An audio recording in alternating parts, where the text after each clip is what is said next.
Telugu YouTube ఛానల్లో మీ వ్యాపార ప్రకటనల కోసం 9154949554 కి కాల్ చేయండి.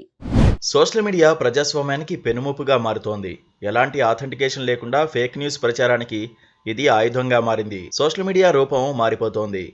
ఎన్నికల సమయంలో వివిధ రాజకీయ పార్టీల సోషల్ మీడియా సైన్యాలు తప్పుడు వార్తలు, మార్ఫింగ్ ఫోటోలు, నకిలీ వీడియో పోస్టులతో హల్చల్ చేస్తున్నాయి. తెలంగాణలో అసెంబ్లీ ఎన్నికలు జరిగినప్పుడు ఇప్పుడు ఏపీలోని ప్రధాన రాజకీయ పార్టీల సోషల్ మీడియా వింగ్లు విశ్వరూపం చూపిస్తున్నాయి. ఫలితంగా ఎవరు ఎక్కువ ఫేక్ చేస్తే వాళ్లదే రాజకీయం అన్నట్లుగా మారింది.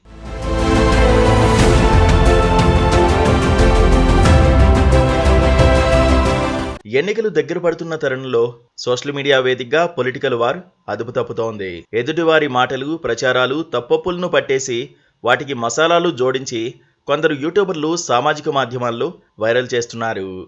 గోరంతల్ని కొండంతలుగా చిత్రీకరిస్తూ ప్రత్యర్థి పార్టీలు, అభ్యర్థులపై ఏహ్యభావం, తమ వారిపై సానుకూల దృక్పథం కలిగేలా సినిమా దృశ్యాలను, ఫోటోలను జోడించి ఓదరగొడుతున్నారు. ఇందుకోసం పార్టీలతో పాటు అభ్యర్థులు సైతం వార్ రూములను తెరుస్తున్నారు. పలుకుబడి ఉన్న యూట్యూబర్లు, గ్రూప్ అడ్మిన్లతో ఒప్పందాలు చేసుకుంటున్నారు. వీరు వాస్తవాలను మాత్రమే ప్రచారం చేయాలని ఒప్పందాలేమీ పెట్టుకోవడం లేదు. ఫేక్ న్యూస్ విస్తృతంగా ప్రచారం చేసేందుకు వెనుకాడడం లేదు.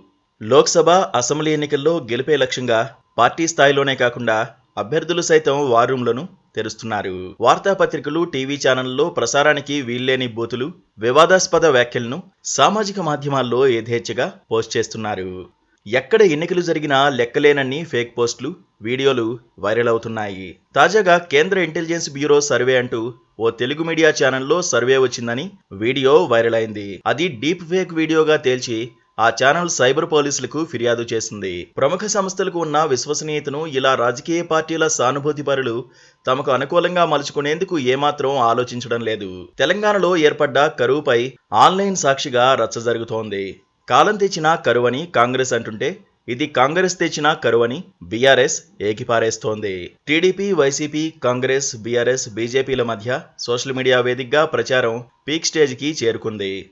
మాటల తోటాలు, విమర్శల బాణాలు, బూతు పురాణాలు జోరందుకుంటున్నాయి. గతేడాది చివరిలో జరిగిన శాసనసభ ఎన్నికల్లో ప్రచారం తీరు తారాస్థాయికి చేరిన వ్యాఖ్యల తీవ్రత ఇప్పట్లా లేదన్న అభిప్రాయం వినిపిస్తోంది.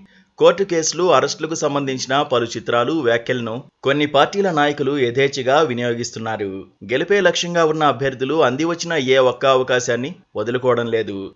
ఫలితంగా తెలంగాణలో ఎన్నికల ప్రచారం క్షేత్రస్థాయిలో కంటే సోషల్ మీడియా వేదికగానే ఎక్కువగా యుద్ధరంగాన్ని తలపిస్తోంది. సోషల్ మీడియా వేదికగా YouTube, WhatsApp, Twitter, Instagram, Telegram తదితర సామాజిక మాధ్యమాల్లో ప్రచారానికి స్పందన ఎక్కువగా ఉండడంతో పార్టీలు, అభ్యర్థులు వాటిపై ఆధారపడుతున్నారు. సోషల్ మీడియా అనేది సమాచార వ్యాప్తికి అత్యంత సులభమైన, తక్కువ ఖర్చు మాధ్యమం. అయితే ఇదే అతిపెద్ద సవాలుగా మారింది. ఫేక్ న్యూస్ పై దేశం, సమాజం మొత్తం సీరియస్గా ఆలోచించాలి. ఫేక్ న్యూస్ కోసం ప్రత్యేక అకౌంట్లను, వెబ్సైట్లను సృష్టిస్తున్నారు. అనేక పత్రికలు కూడా ఫేక్ న్యూస్ వార్తలను ప్రచురిస్తున్నాయి. ఫలితంగా ప్రజలు కూడా అసలు నిజాలేంటో అంచనా వేసుకోలేకపోతున్నారు. తమ రాజకీయ అభిప్రాయాలకు అనుగుణంగా ఉన్న వార్తను నమ్మి సంతృప్తి పడుతున్నారు. కానీ వారికి అసలు నిజం తెలియడం లేదు. తెలిసినా నమ్మలేనంతగా రాజకీయ పార్టీలు ఆ విషయానికి మసిపూసి మారేడికాయ చేస్తున్నాయి. వీటిని నియంత్రించే విషయంలో ఈసీ సహా వ్యవస్థలన్నీ విఫలమవుతున్నాయి. ఫలితంగా ఎన్నికలపై సోషల్ మీడియా ఫేక్ ప్రభావం ఎక్కువగా పడుతోంది.